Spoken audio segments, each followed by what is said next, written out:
ഒരു സത്യവിശ്വാസിയുടെ ആയുധമാണ് പ്രാർത്ഥന എന്നാണ്. ആയുധത്തിന്റെ പ്രത്യേകത എന്താ? ആയുധം അരിഞ്ഞു വീഴ്ത്തും എന്നുള്ളതാണ്. അതെ, അവന്റെ പാപങ്ങളെ മുഴുവൻ അരിഞ്ഞു കളയാൻ, അവനിൽ നിന്ന് ഇല്ലായ്മ ചെയ്യാൻ അതിന് സാധിക്കും. ഇബ്നുൽ ഖയ്യിം റഹ്മഹുല്ലാഹ് പറഞ്ഞു, അദ്ദുആഉ മിൻ അൻഫഅൽ അദ്വിയ, ഒരു മനുഷ്യന് ഏറ്റവും ഉപകാരപ്രദമായ ഔഷധം, മരുന്നാണ് പ്രാർത്ഥന. നിങ്ങൾക്ക് മനസ്സിലായി ഞാൻ പറഞ്ഞത്? അല്ലാഹ് രോഗത്തിന് നൽകിയ മരുന്നാണ് പ്രാർത്ഥന. ആ പ്രാർത്ഥനന്റെ പ്രത്യേകത വഹുവ അദുവുൽ ബലാ, അത് ബലാഅുകളുടെ, പരീക്ഷണങ്ങളുടെ ശത്രുവാണ്. നമ്മെ പരീക്ഷിക്കപ്പെടുന്ന ഈ തിന്മകൾ ചെയ്യാന്നുള്ളത് നമ്മുടെ ജീവിതത്തിൽ പരീക്ഷണമാണ്. അതിന് ചാൻസ് വരുമ്പോൾ അതിന് രക്ഷപ്പെടാൻ കഴിയാതെ പോകുക എന്ന് പറയുന്നത് ഒരു പരീക്ഷണമാണ്. അതിന് പെടുക, ആ പെടാതെ അത് പരീക്ഷണങ്ങൾക്ക് എതിരെയുള്ള പരീക്ഷണങ്ങളുടെ ശത്രുവാണ്, അവന്റെ തിന്മയുടെ ശത്രുവാണ്. എന്നിട്ട് അദ്ദേഹം പറഞ്ഞു,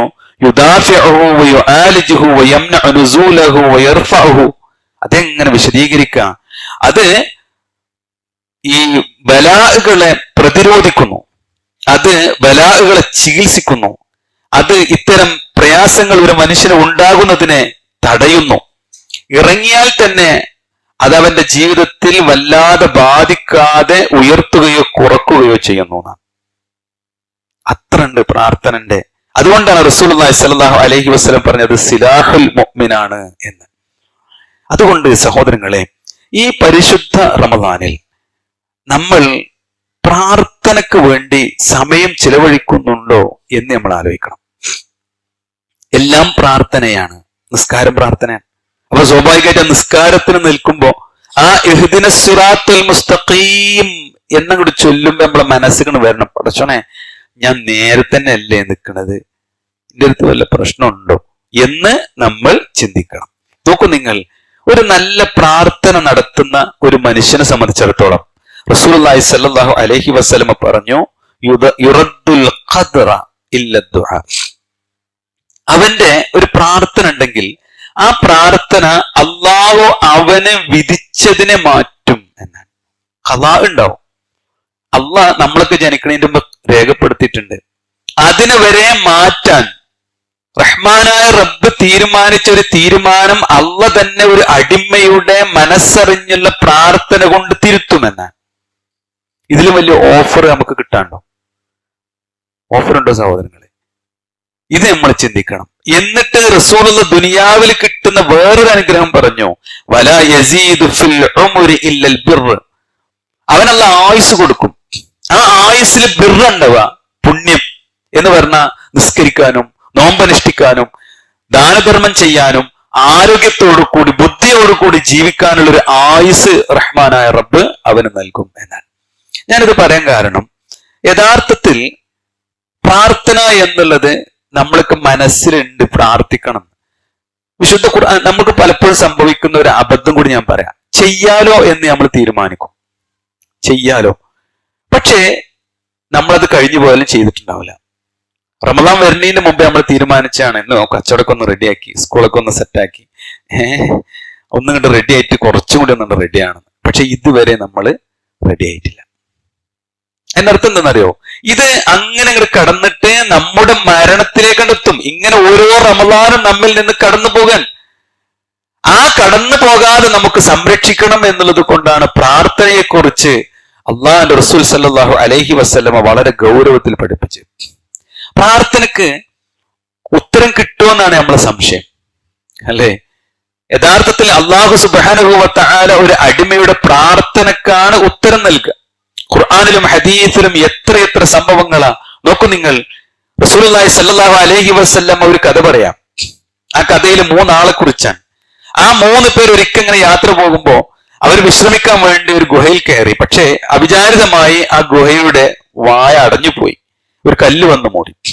അവർക്ക് രക്ഷപ്പെടാൻ കഴിയുന്നില്ല. നമ്മൾ എപ്പോഴും കേൾക്കുന്ന ഹദീസ. ആ അവസരത്തിൽ അത് 3 തഖ്വയുള്ള മനുഷ്യന്മാരായിരുന്നു, നല്ല സൂക്ഷ്മതയുള്ള മനുഷ്യന്മാരായിരുന്നു. അവര് പറയാണ്, നമുക്കൊന്ന് പ്രാർത്ഥിക്കാം. നോക്കൂ നിങ്ങൾ, ഒരു സാധ്യതയും ഇല്ല എന്ന് തോന്നുന്നിടത്ത് അള്ളാഹു നൽകുന്ന അത്യത്ഭുതകരമായ രക്ഷപ്പെടുത്തലാണ്. ആ ഒരു മനുഷ്യൻ പറഞ്ഞു, അള്ളാഹുവേ, എനിക്ക് ഉപ്പയുമുണ്ട്, അവരെ ഞാൻ സംരക്ഷിക്കുന്നുണ്ട്. കുറെ കാര്യങ്ങൾ അദ്ദേഹം ആ പ്രാർത്ഥനയിൽ പറയുന്നുണ്ട്. ഞാന് അവർക്ക് ഭക്ഷണം കൊടുക്കണതന്നെ എന്റെ മക്കൾക്ക് കൊടുക്കുന്നതിന്റെ മുമ്പാണ്. അവരാവശ്യം കഴിഞ്ഞിട്ടുള്ള ബാക്കിയേ ഞാൻ കൊടുക്കുള്ളൂ. അത് റബ്ബേ, നിന്റെ തൃപ്തിക്ക് വേണ്ടിയാണ് ഞാൻ ചെയ്യുന്നത് എന്ന് അദ്ദേഹം പ്രാർത്ഥിക്കാൻ.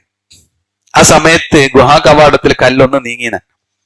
രണ്ടാമത്തെ വ്യക്തി പറയാൻ, പക്ഷെ എനിക്ക് എന്റെ ഒരു അമ്മാവന്റെ മകളുണ്ടായിരുന്നു, അവളും ഞാനും ഭയങ്കര ഇഷ്ടത്തിലായിരുന്നു. അങ്ങനെ വ്യഭിചാരത്തിനുള്ള ഒരു ചാൻസ് ഒക്കെ ഒത്തു വന്നപ്പോ അവൾ എന്നോട് പറഞ്ഞു, പടച്ചോനെ പേടിക്കണം കേട്ടോ എന്ന് പറഞ്ഞു.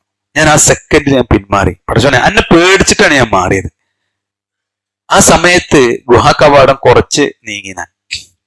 മൂന്നാമതൊരാൾ പറയാൻ, ഞാൻ കുറെ പണിക്കാരെ വിളിച്ചു. അതിലൊരു പണിക്കാരൻ എന്ത് ചെയ്തില്ല, കൂലി വാങ്ങാതെ പോയി. അങ്ങനെ കൂലി വാങ്ങാതെ പോയപ്പോ ഞാൻ എന്ത് ചെയ്തു, ആ കൂലിക്ക് കൊടുക്കാൻ കുറെ അന്വേഷിച്ചു. പക്ഷെ അയാൾ വന്നില്ല. ആ കൂലി ഞാൻ എന്ത് ചെയ്തു, ഒരു ആടിനൊക്കെ വാങ്ങി ആ ആടിനെ ഇങ്ങനെ നോക്കി ആ കൂലിയായിട്ട് ആ പൈസ കൊണ്ട്. കുറെ കാലം കഴിഞ്ഞപ്പോ അയാൾ തിരിച്ചു വന്നിട്ട് എന്റെ കൂലി ചോദിച്ചു. എനിക്ക് അയാൾക്ക് ഒരു കൂലി കൊടുത്താൽ മതി, പക്ഷെ അയാൾ സ്വത്തുകൊണ്ട് വാങ്ങിയതായിരുന്നു അത് മുഴുവൻ. ഞാൻ അത് മുഴുവൻ അയാൾക്ക് കൊടുത്തു. അയാൾ ഒരു മടിയില്ലാതെ വാങ്ങിപ്പോയി. പടച്ചോനെ, അയാൾ വാങ്ങിപ്പോയപ്പോ എന്റെ മനസ്സിലൊന്നും തോന്നിയിട്ടില്ല. എന്റെ നാഥാ, നിന്റെ കൂലി ആഗ്രഹിച്ചാണ് ഞാൻ അത് ചെയ്തത്. നോക്കൂ നിങ്ങൾ, ഈ സമയത്ത് ആ ഗുഹാ കവാടം നീങ്ങി ആ കല്ല് മാറി അവർ 3 പേരും സുരക്ഷിതരായി എന്ന് പറഞ്ഞത് റസൂലുള്ളയാണ്. നിങ്ങൾക്ക് വിശ്വാസമില്ലേ? അപ്പൊ പ്രാർത്ഥനയുടെ ശക്തി ഇത്രേ. അവര് ചെയ്തത് എന്താ? തങ്ങളുടെ ജീവിതത്തിൽ ചെയ്ത അള്ളാന്റെ തൃപ്തിക്ക് വേണ്ടി ചെയ്ത അമലെടുത്ത് അവർ പ്രാർത്ഥിക്കുകയാണ് ചെയ്തത്. ആ പ്രാർത്ഥനക്ക് റഹ്മാനായ റബ്ബ് ഉത്തരം നൽകി. യാതൊരു സംശയം ഉണ്ടായില്ല. നമ്മുടെ ജീവിതത്തിൽ സഹോദരങ്ങളെ, പ്രയാസങ്ങളും പ്രതിസന്ധികളും ഉണ്ടാകുമ്പോ അള്ളാഹുവിനോട് പറയാൻ പറ്റുന്ന ഒരു അമല് നമുക്കുണ്ടാവണം, അല്ലെ? പടച്ചോനെ, എന്റെ നാട്ടിലെ ഒരു പള്ളി, അതിന് സ്ഥലം ഞാനാ കൊടുത്തത്. ഞാൻ ആരെയും പ്രീതി ആഗ്രഹിച്ചിട്ടല്ല. പടച്ചോനെ, ആ പള്ളി ഇത്രയും കാലം ഞാനാ കൊണ്ടിടക്കണത്. റബ്ബേ, എന്റെ നാട്ടിലൊരു സാധുവിന് എല്ലാ സഹായങ്ങളും ചെയ്യുന്നത് ഞാനാണ്. റബ്ബേ, എന്റെ ഉപ്പാനെയും മാനെയും അങ്ങനെ നോക്കണത് എന്റെ വേറെ ആരും. അങ്ങനെ നമ്മൾ അള്ളാഹുവിന്റെ തൃപ്തി നേടാൻ വേണ്ടി, അള്ളാഹുവിന്റെ തൃപ്തിക്ക് വേണ്ടി ചെയ്യുന്ന അമലുകൾ നമുക്കുണ്ടെങ്കിൽ അത് വെച്ച് പ്രാർത്ഥിച്ചാൽ അള്ളാഹു സ്വീകരിക്കുന്നതാണ്. അപ്പൊ നമ്മുടെ പ്രാർത്ഥന എന്തുകൊണ്ട് സ്വീകരിക്കപ്പെടുന്നില്ല എന്ന് ചോദിച്ചാൽ നമുക്ക് ഇങ്ങനെയുള്ള അമലുകൾ കുറഞ്ഞു പോയതുകൊണ്ടാ. നോക്കൂ നിങ്ങൾ, അള്ളാഹു സുബ്ഹാനഹു വ തആല ഏറ്റവും കൂടുതൽ പരീക്ഷിച്ച, രോഗങ്ങൾ കൊണ്ട് പരീക്ഷിച്ച ഒരു നബിയാണ് അയ്യൂബ് നബി അലൈഹിസ്സലാം, അല്ലേ? നമ്മളൊക്കെ നമ്മുടെ രോഗം കൊണ്ട് പ്രയാസപ്പെടുന്നുണ്ട്, നമ്മുടെ മക്കളുടെ രോഗം കൊണ്ട് പ്രയാസപ്പെടുന്നുണ്ട്, പല ബുദ്ധിമുട്ടുകൾ നമുക്കുണ്ട്. എവിടെയെങ്കിലും നമുക്ക് നിരാശ തോന്നുന്നുണ്ടോ? എങ്കിൽ നമ്മൾ പേടിക്കണം, നമ്മൾ പ്രാർത്ഥിച്ച അല്ലാഹു സ്വീകരിക്കൂല. നോക്കൂ നിങ്ങൾ, അയ്യൂബ ഇദ് നാദാ റബ്ബഹു, അയ്യൂബ് നബി അലൈഹിസ്സലാം അല്ലാഹുവിനെ വിളിച്ച് പ്രാർത്ഥിച്ചു. അന്നീ മസ്സനി ദുർറ്, അല്ലാഹുവേ, എനിക്കൊരു ദുർറ് ബാധിച്ചു. ദുർറ് എന്ന് പറഞ്ഞൊരു വിഷമം എന്നേ ആ വാക്കിനർത്ഥമുള്ളൂ. എനിക്കൊരു വിഷമം ബാധിച്ചു. വ അൻത അർഹമുർ റഹീമീൻ, നീ ഏറെ കരുണ കാണിക്കുന്നവനല്ലേ എന്ന് എപ്പോഴാ ചോദിക്കണ നിങ്ങള്? അദ്ദേഹത്തിന്റെ ജീവിതത്തില് എല്ലാരും ആ പ്രവാചകനെ ഇട്ടേച്ചു പോയി. അദ്ദേഹത്തിന് ധാരാളം സമ്പത്ത് ഉണ്ടായിരുന്നു, സമ്പത്ത് കൊള്ളയടിക്കപ്പെട്ടു, മക്കൾ ഇട്ടെറിഞ്ഞു പോയി, ഭാര്യ പോലും നോക്കാനില്ലാത്തൊരു ഘട്ടത്തിലേക്ക് എത്തിയപ്പോഴാണ് അയ്യൂബ് നബി അലൈഹിസ്സലാം നിരാശയില്ലാതെ അള്ളാഹുവോട് ചോദിക്കാം, ഒരു ചെറിയൊരു വിഷമം എനിക്കുണ്ട്, ഇതൊന്ന് മാറ്റിക്കൊണ്ടാ. അപ്പോഴാണ് അല്ലാഹു സുബ്ഹാനഹു വ തആല അദ്ദേഹത്തിന് ആശ്വാസം നൽകുന്നത്. എന്നിട്ട് എന്ത്, ഖിയാമത്ത് നാൾ വരെയുള്ള മുഅ്മിനീങ്ങൾക്ക് ഒരു പാഠാക്കി തന്നു. നമുക്ക് ജീവിതത്തിൽ പ്രതിസന്ധികളും പ്രയാസങ്ങളും ബുദ്ധിമുട്ടുകളും ഒന്നിനുമേലെ ഒന്നായി വരുമ്പോ സങ്കടപ്പെടണ്ട. കഴിഞ്ഞ ദിവസം ഒരാൾ പറഞ്ഞു ഓർക്കുന്നുണ്ടേ, മുതുകിൽ ക്യാൻസർ വന്നിട്ടേ ശ്രദ്ധിക്കാതെ പോയിട്ടേ അത് പഴുത്ത് പൊട്ടി പുഴുവായി പോയൊരു സഹോദരിയെ കുറിച്ച് പറഞ്ഞു. അത് വൃത്തിയാക്കുന്ന ആളുകളുണ്ട്, ആ കുടുംബമുണ്ട്. നോക്കൂ നിങ്ങൾ, എത്ര ശ്രദ്ധിച്ചങ്ങാണ്ട് ചെയ്യേണ്ട കാര്യം ചിലര് അശ്രദ്ധമായി പോവും, ആരും നോക്കാല്ലാതായി പോവും. നമുക്കൊക്കെ അങ്ങനത്തെ പ്രയാസങ്ങൾ വന്നേക്കാം. ആ വരുമ്പോ എനിക്കിങ്ങനെ ആയാലോ എന്ന് ചിന്തിക്കാത്തിടത്താണ് പ്രാർത്ഥനക്ക് ഉത്തരം കിട്ടുക. എനിക്കിങ്ങനെ വന്നല്ലോ, ഓന് വന്നില്ലല്ലോ എന്ന് ചിന്തിക്കുന്നിടത്താണ്. നോക്കൂ നിങ്ങൾ, ഇബ്രാഹിം നബി അലൈഹിസ്സലാമയുടെ ചരിത്രമുണ്ട്. തൗറാത്തിൽ അതിന് കഥ പറയുന്നിടത്ത് ഇബ്രാഹിം നബി അലൈഹിസ്സലാമക്ക് ആദ്യത്തെ മകൻ ഉണ്ടായത് 86-ാമത്തെ വയസ്സിലാണ്. ഹദീസിലല്ല കേട്ടോ, തൗറാത്തിലൊരു വചനാണ്. അതില് ഇസ്മായിൽ നബി അലൈഹിസ്സലാം ഉണ്ടായി. ഹാജറ ബീവി 100-ാമത്തെ വയസ്സിലാണ് ഇസ്ഹാഖ് നബി അലൈഹിസ്സലാം ഉണ്ടാകുന്നത് എന്ന്. സക്കരിയ നബി അലൈഹിസ്സലാമക്ക് 90-നും 100-നും ഇടയിലാണ് മകൻ ഉണ്ടാകുന്നത് എന്ന്. അവരുടെ ജീവിതത്തിൽ അത്യത്ഭുതകരമായി അള്ളാഹു എന്താണ് വഹനൽ അദ്മു മിന്നി വസ്തഅല റഅസു ശൈബ. പടച്ചോനെ എല്ലൊക്കെ ദ്രവിച്ചു പോയി, തൊലിയൊക്കെ ചുക്കിച്ചൊളിഞ്ഞു പോയി, ഭാര്യയാണെങ്കിൽ വന്ധ്യയാണ്, ഇനി കുട്ടികൾ ഉണ്ടാകുമോ എന്നാണ് ചോദിക്കണേ. അള്ളാഹു സുബ്ഹാനഹു വ തആല അവർക്ക് മക്കളെ കൊടുത്തിട്ടുണ്ട്. പ്രാർത്ഥനയാണ്. സഹോദരങ്ങളെ, യൂസുഫ് നബി അലൈഹിസ്സലാമിനെ വ്യഭിചാരത്തിലേക്ക് ക്ഷണിച്ച ആ സഹോദരി ഉണ്ടല്ലോ, ആ സമയത്ത് യൂസുഫ് നബി അലൈഹിസ്സലാം അള്ളാഹുവിനോട് പ്രാർത്ഥിക്കാണ്, റബ്ബി അസ്സിജ്നു അഹബ്ബു ഇലയ്യ, അള്ളാഹുവേ ജയിലാണ് എനിക്ക് ഏറ്റവും ഇഷ്ടം. കൊട്ടാര സമാനമായ ജീവിതത്തെക്കാൾ എനിക്ക് ഇഷ്ടം ജയിലാണ്. മിമ്മാ യദ്ഊനനി ഇലൈഹി വഇല്ലാ തുസ്രിഫ് അന്നി കൈദഹുന്ന.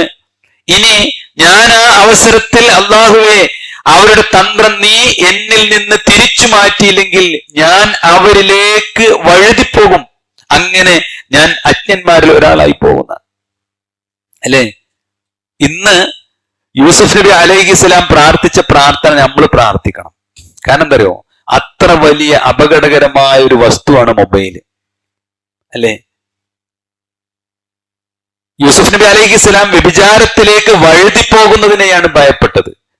നമ്മളോ ആ വ്യഭിചാരം കാണുന്നു, കേൾക്കുന്നു, അറിയുന്നു അല്ലെ, എന്നിട്ടും നമ്മൾ അല്ലാ എന്ന് പറയുന്നെങ്കിൽ നമ്മുടെ പ്രാർത്ഥന അല്ലാഹ് സ്വീകരിക്കൂല. പരിശുദ്ധ റമദാനിൽ നമ്മുടെ ജീവിതത്തിൽ നിയന്ത്രിക്കേണ്ടുന്ന ഏറ്റവും ശക്തമായ ഉപകരണം മൊബൈൽ ഫോൺ തന്നെയാണ്.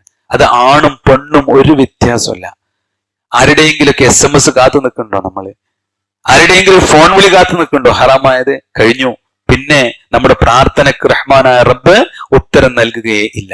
നോക്കൂ നിങ്ങൾ, അന്നത്തെ കാലത്ത് യൂസുഫ് നബി അലൈഹിസ്സലാം അകപ്പെട്ടു പോയൊരു ജീവിത സാഹചര്യം നോക്കൂ നിങ്ങൾ. അള്ളാഹ് 9-10 താഴെയുള്ള വർഷത്തിലാണ് ബിലസിനി എന്ന് പറയാം. ഏകദേശം 9ഓളം വർഷം യൂസുഫ് നബി അലൈഹിസ്സലാമിനെ അള്ളാഹു ജയിലിലേക്കാണ് മാറ്റിക്കൊടുത്തു. ഇതൊരു പ്രാർത്ഥനയുടെ ഉത്തരമാണ്. എന്തേ യൂസുഫ് നബി അലൈഹി സ്വലാമക്ക് വേണ്ടത്? ഞാൻ വ്യഭിചാരത്തിൽ പെട്ടുപോകരുതേ എന്ന്. പടച്ചോനെ ആ മാർഗത്തിൽ ഞാൻ അകപ്പെട്ടു പോകരുത്. അള്ളാഹ് നേരെ എന്ത് ചെയ്തു? ഒരു കേസ് ഉണ്ടാക്കി ജയിലിലേക്കാണ് മാറ്റി. അവിടെ സുഖമായിട്ടാണോ? അല്ല, അവിടെ എല്ലാവരും മറന്നുപോയി യൂസുഫ് നബി അലൈഹി സ്വലാമിനെ. ഞാൻ പറഞ്ഞെന്താ അറിയോ, ഇത് ജീവിതത്തിൽ അല്ലാഹു സുബ്ഹാനഹു വ തആല നൽകിയ അനുഗ്രഹമാണ് പ്രാർത്ഥന എന്ന് പറയാൻ വേണ്ടിയിട്ടാണ്. സഹോദരങ്ങളെ, യഅഖൂബ് നബി അലൈഹിസ്സലാം, യൂസുഫ് നബി അലൈഹിസ്സലാമിന്റെ പിതാവ്, തന്റെ മകൻ നഷ്ടപ്പെട്ട് സങ്കടപ്പെട്ട് കരഞ്ഞു പോയിട്ടുണ്ട്. ആ പ്രവാചകന്റെ മനസ്സിൽ എന്നും തന്റെ ബാക്കിയുള്ള 11 മക്കളോടും പറയും, യൂസുഫ് വരും എന്നും വരും. ആ ചരിത്രത്തിൽ കാണാൻ പറ്റും. എന്നിട്ട് ഇവരെ കണക്കിലാണെങ്കിൽ ഇവർ കൊണ്ടുകയാണല്ലോ. അല്ലാഹ് എന്നെ നിരാശപ്പെടുത്തൂല എന്നാണ്. വർഷങ്ങൾ കടന്നു പോയിട്ടു. എന്നിട്ട് അദ്ദേഹം പ്രാർത്ഥിക്കാണ്, ഇന്നമാ അശ്കൂ ബസ്സി വഹുസ്നി ഇലല്ലാഹ്, അല്ലാഹുവേ എന്റെ ദുഃഖവും വേദനയും ഞാൻ അല്ലാഹുവിനോട് മാത്രമേ അവതരിപ്പിക്കുള്ളൂ. അതുകൊണ്ട് എന്റെ സങ്കടം ഒന്ന് കേൾക്കുന്ന. അല്ലാഹ് എങ്ങനെ തിരിച്ചു കൊടുത്തത്? യൂസുഫ് നബി അലൈഹിസ്സലാമിനെ ഈജിപ്തിൽ ഒരു ഭരണാധികാരിയാക്കി. ആ ഭരണാധികാരി തന്റെ കൊട്ടാരത്തിലേക്ക് കൊണ്ടുപോയിട്ടാണ് അല്ലെ. തന്റെ ബാക്കിയുള്ള മക്കളോടൊക്കെ ഒരു നിരാശയില്ലാതെ അദ്ദേഹം പറഞ്ഞു, റഹ്മാനായ റബ്ബ് തൗഫീഖുള്ളവന, എന്റെ മകനെ അള്ളാഹു എനിക്ക് നൽകുമെന്നാണ്. വർഷങ്ങൾക്ക് ശേഷം യുവാ കോമളനായി ഒരു ഭരണാധികാരിയായിക്കൊണ്ട് അള്ളാഹു തിരിച്ച് നൽകുകയാണ്. നോക്കൂ നിങ്ങൾ, ഇത് ജീവിതത്തിൽ അള്ളാഹു വിശുദ്ധ ഖുർആനിലൂടെ പ്രാർത്ഥന എന്ന് പറയുന്നത് നിരാശക്കുള്ളതല്ല, പ്രതീക്ഷക്കുള്ളതാണ് എന്ന്. യൂനുസ് നബി അലൈഹിസ്സലാമിന്റെ ജീവിതത്തിൽ ഉണ്ടായ പ്രതിസന്ധി എന്ത്? അദ്ദേഹം അള്ളാഹുവിനോട് ഒരു സങ്കടം തോന്നി. എന്ത്? താൻ ഇത്രയും കാലം പണിയെടുത്തിട്ട് ഒരാളും നേരായില്ലല്ലോ, ഏതായാലും ഇനി ഇവിടെ നിൽക്കണില്ല, ഞാൻ പോവാണ്. അള്ളാഹു അങ്ങോട്ട് പിടിച്ചങ്ങോട്ട് കുലുക്കി. നമ്മൾ പേടിക്കണം. നമ്മൾ അള്ളാഹ് പറഞ്ഞ ഏതെങ്കിലുമൊക്കെ കാര്യങ്ങൾ ശരിക്കും ചെയ്യണില്ലെങ്കിൽ അള്ളാഹ് ഒന്ന് നമ്മളെ കുലുക്കും. നന്നായി കുലുക്കും. എന്നോട് ഇപ്പൊ അടുത്തൊരാൾ പറഞ്ഞ അനുഭവം ഞാൻ പറയാം. ഗൾഫിൽ നല്ല സംവിധാനത്തിൽ നിൽക്കുന്ന ആള് സക്കാത്തിന്റെ അർഹതയിലേക്ക് താഴ്ന്നു പോയൊരു സാഹചര്യം പറയണ്ടായി. നല്ല പൊസിഷനിലായിരുന്നു. ഏകദേശം 150 ആളുകൾക്ക് തൊഴിൽ കൊടുത്തിരുന്ന സ്ഥാപനം അത് തകർന്നു. അദ്ദേഹം പറയണേ, ഞാൻ ആ സമയത്ത് ജമാഅത്തിന് പോലും പള്ളിക്കെത്താൻ എനിക്ക് തിരക്കിയിരുന്നു. എന്നിട്ട് അദ്ദേഹം പറയാം, ഇപ്പൊ എനിക്ക് തിരക്കുണ്ടോന്ന് അള്ള എന്നോട് ഇങ്ങനെ ചോദിക്കാണ്. ഇപ്പൊ എനിക്ക് തിരക്കുണ്ടോന്ന് അള്ള ചോദിക്കാണ്. എന്നിട്ട് അദ്ദേഹം പറഞ്ഞു, ദുനിയാവും തന്നെ പടച്ചനെ തോന്നിപ്പിച്ചുകൊണ്ട് ഞാനിപ്പോ രക്ഷപ്പെട്ടു എന്നാണ്. അത് ജീവിതത്തിൽ അള്ളാഹു സുബ്ഹാനഹു വ തആല പറയാം. യൂനുസ് നബി അലൈഹിസ്സലാം ഒന്ന് നിരാശനായപ്പോ ഒരു മത്സ്യം അദ്ദേഹത്തെ വിഴുങ്ങുണ്ടായി. ആ യാത്ര ദീർഘിപ്പിക്കുന്നില്ല. ആ യാത്രയിൽ അദ്ദേഹത്തെ മത്സ്യം വിഴുങ്ങിയെന്നാണ്. മത്സ്യത്തിന്റെ ആ വയറ്റിൽ കിടന്നിട്ട് അദ്ദേഹം പ്രാർത്ഥിച്ചു എന്നാണ്, ലാ ഇലാഹ ഇല്ലാ അൻത സുബ്ഹാനക ഇന്നി കുൻതു മിനൽ ളാലിമീൻ. പടച്ചോനെ, ഞാൻ ഒരു ഉൽമ ചെയ്തിട്ടുണ്ട്, ഒരു അക്രമം ചെയ്തിട്ടുണ്ട്, അതുകൊണ്ട് ഇതിനെ കൈശലാക്കണേ. നീ ഏകനാണ്. അള്ളാഹു സംരക്ഷിച്ചു. അദ്ദേഹം കടലിന്റെ കരയിലേക്ക് ആ മത്സ്യങ്ങൾ തുപ്പിന്നാണ്. അദ്ദേഹം ആകെ പൊള്ളി മൃതശരീരനായിരുന്നു എന്നാണ്. ഒരു രക്ഷയില്ല. ആകെ ഉരണായി എഴുന്നേറ്റിക്കാൻ പറ്റാതെ. അതിൽ അള്ളാഹ് ജിബ്രീലിനെ അയച്ചു കൊടുത്ത് ഒരു ചിരങ്ങ കാണിച്ചു കൊടുത്തു എന്നാണ്. അത് ശരീരത്തിൽ തേക്കാൻ വേണ്ടി പറഞ്ഞു എന്നാണ്. ഞാൻ പറഞ്ഞെന്താ അറിയോ, അള്ളാഹ് എങ്ങനെയാണ് നമ്മുടെ ജീവിതത്തിൽ എന്ത് പ്രതിസന്ധി ഉണ്ടോ മനസ്സറിഞ്ഞ് പ്രാർത്ഥിച്ചാൽ എൻ്റെ സഹോദരിമാരെ അള്ളാഹു ഉത്തരം നൽകും. നമ്മുടെ പ്രവാചകൻ മുഹമ്മദ് മുസ്തഫ റസൂൽ കരീം സല്ലല്ലാഹു അലൈഹി വസല്ലം 300 ആളെ കൊണ്ടാണ് ബദറിലേക്ക് പോയത് അല്ലേ? ആയിരക്കണക്കിന് ശത്രു സൈന്യം വന്നത്. ആ ശത്രു സൈന്യം വന്നപ്പോ അള്ളാഹുവിന്റെ പ്രവാചകൻ ബദറിൽ വെച്ച് ഇങ്ങനെ പ്രാർത്ഥിക്കുക, അല്ലാഹുമ്മ അൻജിസ്ലി മാ വഅദതനി. അള്ളാഹുവേ, നീ എനിക്ക് വാഗ്ദാനം ചെയ്ത ആ പ്രതിഫലം ഉണ്ടല്ലോ, അതൊന്ന് എനിക്ക്, എന്റെ പ്രാർത്ഥനക്കുള്ള ഉത്തരം ഉണ്ടല്ലോ, അതൊന്ന് പൂർത്തിയാക്കി നൽകണമേ. അള്ളാഹുവിനെ സ്വീകരിക്കാൻ അന്ന് സ്വീകരിച്ചു. ഇന്ന് നമ്മളെ നാട്ടിൽ റമദാൻ വന്നു, ഇനി ബദരീങ്ങൾ ആണ്ടുവരും. അള്ളാഹുവിന്റെ പ്രവാചകൻ ബദറിൽ പ്രാർത്ഥിച്ചത് അള്ളാഹിനോടാ. ഇനി നമ്മളെ നാട്ടിലൊക്കെ പാട് കൂടി ആണ്ട് എന്ത് ചെയ്യും? ബദരീങ്ങളോട് പ്രാർത്ഥിക്കും. അതോടുകൂടി അള്ളാഹ് സഹായിക്കുന്നാണ് വിചാരം. അള്ളാഹു സഹായിക്കല്ല ചെയ്യുക, അള്ളാഹ് ശിക്ഷിക്കുക ചെയ്യുക. ബദരീങ്ങളുടെ സ്നേഹമല്ലേ നമുക്ക്? ബദരീങ്ങളുടെ നേതാവ് പ്രവാചകൻ മുഹമ്മദ് മുസ്തഫ റസൂൽ കരീം സല്ലല്ലാഹു അലൈഹി വസല്ലം. ആ ബദറിൽ വെച്ചിട്ടാണ് പ്രവാചകൻ പ്രാർത്ഥിച്ചത്, അല്ലാഹുമ്മ ഇൻ തഹ്ലിക ഹാദിഹിൽ ഇസാബ, അല്ലാഹുവേ, ഈ കൊച്ചു സംഘത്തെ എങ്ങാനും നീ നശിപ്പിച്ചാൽ ലാ തുഅബദു ഫിൽ അർളി അബദ, നിന്നെ മാത്രം ആരാധിക്കുന്ന ഒരു സംഘം ഇനി ഉണ്ടാവില്ല. അള്ളാഹ് നശിപ്പിച്ചില്ല, ആ പ്രാർത്ഥനകൾ സ്വീകരിച്ചു. ഇന്ന് അള്ളാഹിന്റെ തൗഫീഖ് കൊണ്ട് ആ ഒരു ലക്ഷ്യത്തിൽ ജീവിക്കുന്ന സത്യവിശ്വാസികളായി റഹ്മാനായ റബ്ബ് നമ്മെ മാറ്റിയിരിക്കുന്നു എന്നാണ്. വിശ്വാസികളെ, പ്രാർത്ഥന അത്ര അത്യത്ഭുതമുള്ള കാര്യമാണ്. ഒരിക്കൽ റസൂലുള്ളാഹി സ്വല്ലല്ലാഹു അലൈഹി വസല്ലം അങ്ങനെ ഇരിക്കാൻ, ആ സമയത്ത് റസൂലുള്ളാഹി സ്വല്ലല്ലാഹു അലൈഹി വസല്ലം ചോദിച്ചു, അലാ ഉരീക ഇംറഅത്തുൻ മിൻ അഹ്ലിൽ ജന്ന. സഹോദരിമാരെ, അല്ലാഹുവിന്റെ റസൂൽ ചോദിക്കുക, നിങ്ങൾക്ക് സ്വർഗത്തിലേക്ക് പോകുന്ന ഒരു പെണ്ണിനെ കുറിച്ച് ഞാൻ നിങ്ങൾക്ക് കാണിച്ചു തരട്ടെയോ? അപ്പൊ അവിടേക്ക് ആദിഹി ഇംറഅത്തുൻ സൗദാ, ഒരു മെലിഞ്ഞ് ഉണങ്ങിയ ഒരു സ്ത്രീ ഇങ്ങനെ വന്നിട്ടുണ്ട്. അവർ നബി സല്ലല്ലാഹു അലൈഹി വസല്ലമയുടെ അടുത്ത് വന്ന് പറഞ്ഞു, ഇന്നി ഉസ്റ വ ഇന്നി അതകശഫ് ഫദ്ഉല്ലാഹി ലി. റസൂലേ, ഞാനൊരു പ്രയാസത്തിലാണ്, എനിക്ക് രോഗമുണ്ട്, എനിക്ക് വേണ്ടി നിങ്ങൾ അത് ശിഫയാകാൻ വേണ്ടി പ്രാർത്ഥിക്കണം. അവർ അപസ്മാര രോഗിയായിരുന്നു. തന്റെ വീട്ടിൽ ധാരാളം പ്രാരാബ്ദങ്ങളുള്ള ഒരു സ്ത്രീയായിരുന്നു. അവരങ്ങാടിയിൽ വിറകെടുത്ത് വെള്ളം ചുമന്ന് തന്റെ കുടുംബത്തെ പോറ്റുന്ന സ്ത്രീയാണ്. പക്ഷെ അവർക്ക് അതിന്റെ പ്രയാസത്തിനിടയിൽ ബോധക്ഷയം ഉണ്ടാകും, അപസ്മാരളകും. അതുകൊണ്ട് റസൂലേ, എനിക്ക് വേണ്ടി പ്രാർത്ഥിക്കണം എന്നാണ്. നോക്കൂ നിങ്ങൾ ആ സ്ത്രീയുടെ ഒരു ഈമാൻ. റസൂലുള്ളാഹി സ്വല്ലല്ലാഹു അലൈഹി വസല്ലമ അവരോട് തിരിച്ചു ചോദിച്ചു, ഇൻ ശിഇതി സബർതി വലക്കിൽ ജന്ന, നീ ക്ഷമിക്കാൻ ഇഷ്ടപ്പെടുന്നുണ്ടോ? എങ്കിൽ നിനക്ക് സ്വർഗമാണ്, എങ്കിൽ നിനക്ക് സ്വർഗമാണ്. ഉടനെ ആ സഹോദരി പറഞ്ഞു, ഞാൻ എന്ത് ചെയ്യാ? അസ്ബിറു, ഞാൻ ക്ഷമിക്കാം റസൂലേ, പക്ഷേ എന്റെ ഔറത്തൊന്ന് വെളിവാകാതിരിക്കാൻ പ്രാർത്ഥിക്കണം. സഹാബത്ത് പറയാണ്, അവര് പലപ്പോഴും ആ ഉക്കാല ചന്തയുടെ പല കോണുകളിലും അപസ്മാരം ഇളകി വീണ് കിടക്കുന്നത് ഞങ്ങൾ കാണാറുണ്ടായിരുന്നു. പക്ഷേ അവരുടെ ഔറത്ത് വെളിവായിരുന്നില്ല.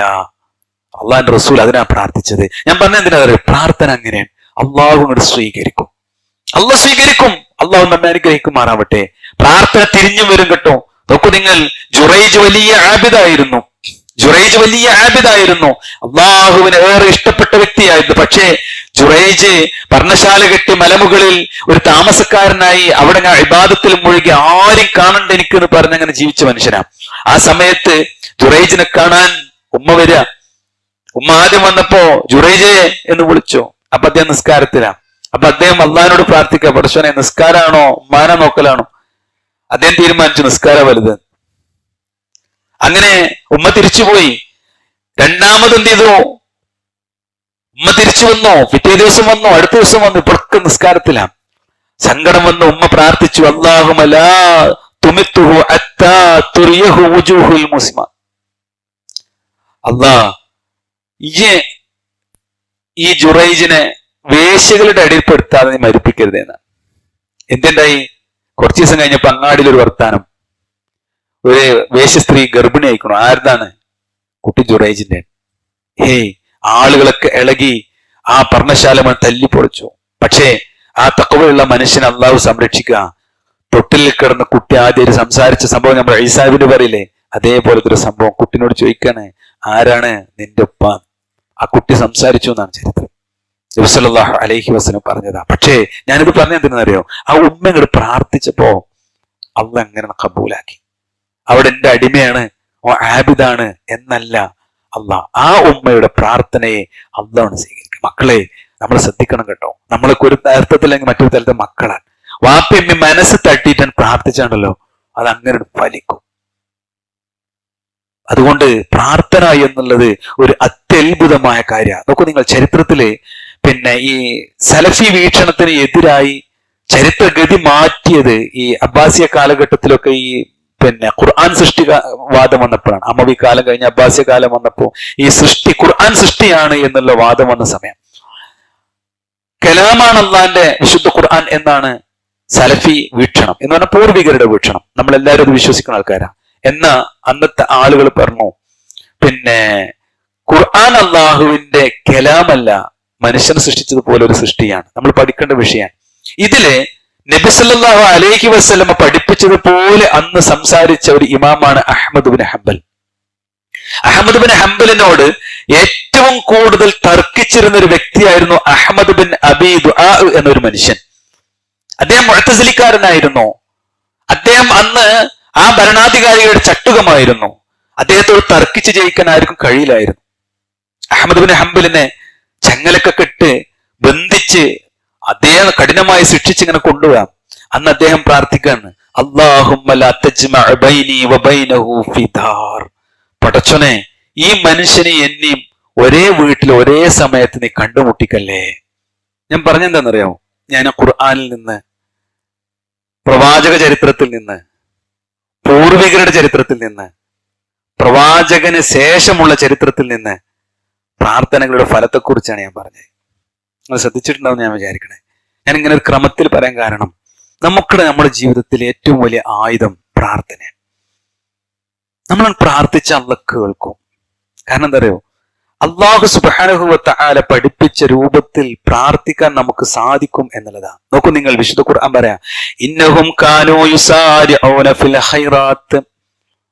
തീർച്ചയായും ഇക്കൂട്ടർ യുസാരിഊന, അവർ ധൃതിപ്പെട്ട് മുന്നോട്ട് വരുന്നവരാണ്. അൽ ഖൈറാത്ത്, തങ്ങളുടെ ജീവിതത്തിൽ ഒരു ചാൻസ് കിട്ടിയാൽ, ഒരു നന്മ കിട്ടിയാൽ, ഒരു അവസരം കിട്ടിയാൽ അത് മുഴുവൻ നന്മയിൽ ധൃതി കാണിക്കുന്നവരാണ്. എന്നിട്ടല്ല പറയാ, വയദഊനനാ റഗ്ബൻ വറഹബ.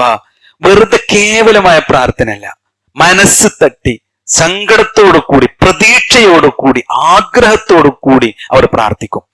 ആ പ്രാർത്ഥിക്കുന്നവരുടെ ഗുണം എന്താണെന്നറിയോ? വകാനൂ ലനാ ഖാശിഈൻ. എന്തൊക്കെ തിന്മകളുണ്ടോ ആ തിന്മകളൊക്കെ എനിക്ക് ഹറാമാണ് എന്ന് ചിന്തിച്ച് അതൊരു വാക്കായി, ഒരു പ്രവൃത്തിയായി, ഒരു ചിന്തയായി, സമ്പാദ്യമായി, ഇടപെടലായി, എന്താവട്ടെ ഹറാമാണോ അതിന്റെ ജീവിതത്തിൽ ഉണ്ടാവില്ല.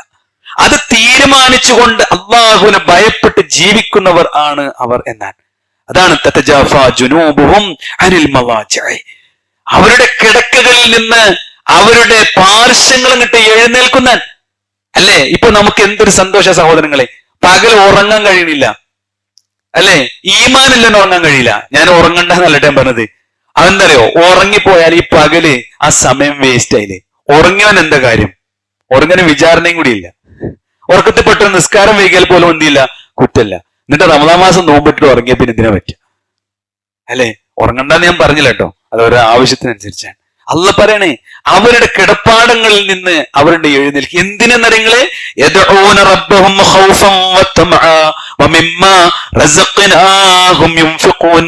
പേടിയാണ് അവർക്ക്, ഭയമാണ് അവർക്ക്. അത് മാത്രല്ല, അവർക്ക് നൽകിയതിൽ നിന്ന് അവർ ദാനധർമ്മം ചെയ്യുന്ന. ഈ റമദാൻ മാസം വന്നാല് 3 ഗുണമാണ് അവർക്ക് ഉണ്ടാവുക. ഒന്ന്, അവർ നിതാന്ത ജാഗ്രതയിൽ ഇബാദത്തെടുക്കുന്നവർ ആയിരിക്കും. അവർ ജീവിതത്തിന്റെ ഓരോ സെക്കൻഡും കഴിഞ്ഞു പോയ 36 കൊല്ലം, 56 കൊല്ലം, 42 വയസ്സ് വരെ ഓർമ്മ വെച്ച നാൾ മുതൽ ഓരോന്നും ഓരോ വക്തിലിരുന്ന് ഇങ്ങനെ പരിശോധിക്കും. പടച്ചോനെ, കോളേജിൽ പഠിച്ചിരുന്ന കാലത്ത്, SLCക്ക് പഠിക്കുന്ന കാലത്ത്, പടച്ചോനെ പെണ്ണ് കെട്ടുന്നതിന് മുമ്പ്, കെട്ടിയതിനു ശേഷം, ഇങ്ങനെ ഗൾഫിലായപ്പോ ഇങ്ങനെ ആലോചിക്കും. എന്നിട്ട് പടച്ചോനോട് ഇങ്ങനെ ഇസ്തിഗ്ഫാറിന് ചോദിക്കും. അവന്റെ കണ്ണ് നിറയും, മനസ്സ് പെടക്കും. ഉണ്ടെങ്കിൽ ഈ പറഞ്ഞ ഗുണം നമുക്കുണ്ടാകും.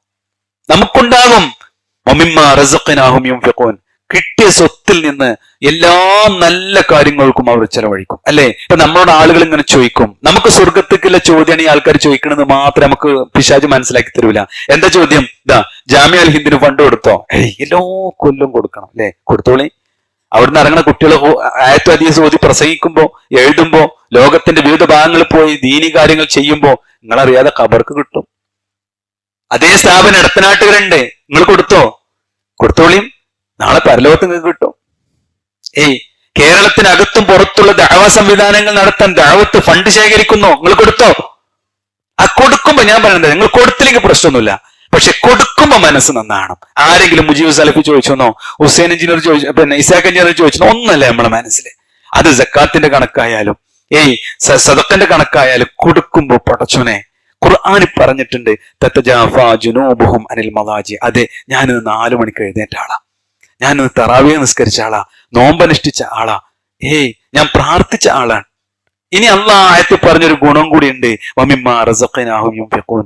കൊടുക്കാനും പറഞ്ഞിട്ടുണ്ട്. ഞാൻ ഇന്നും കൊടുത്തിട്ടുണ്ട്. 100 റുപ്യ കൊടുത്തിട്ടുണ്ട്, 50 റുപ്യ കൊടുത്തിട്ടുണ്ട്, 5000 കൊടുത്തിട്ടുണ്ട് റബ്ബേ എന്ന് പറയാൻ നമുക്ക് കഴിയണം. പക്ഷെ മനുഷ്യനെ കുറിച്ച് അള്ളാഹ് പറഞ്ഞ കാര്യങ്ങളെ, ഇദാ മസ്സൽ ഇൻസാനു അദ്ദുർ, മനുഷ്യനൊരു പ്രയാസം ബാധിച്ചാൽ, ദഅാനാ ലിജംബിഹി ഔ ഖാഇദൻ ഔ ഖായിമാ, നിന്നും ഇരുന്നും കിടന്നൊക്കെ അള്ളാഹുവോട് പ്രാർത്ഥിക്കും. ഒരു റിസൾട്ട് ഒന്നും തെറ്റിയാല്, ക്യാൻസർ ആണോ എന്ന് പേടിച്ചു പോയ റിസൾട്ട് വന്നു, അല്ലെങ്കിൽ സ്ട്രോക്ക് ആണോ എന്ന് പേടിച്ചു പോയി, അതാണ് മാറിയാലോ, അത് മാറോളം ഇരുന്നും കടന്നോം പ്രാർത്ഥിക്കും. എന്നാലേ നിഫാഖുള്ള മനുഷ്യന്റെ പ്രാർത്ഥനയെ കുറിച്ച് അള്ളാഹ് പറയാ, അവനൊരു പ്രയാസം വന്നാൽ അവൻ പ്രാർത്ഥിക്കും.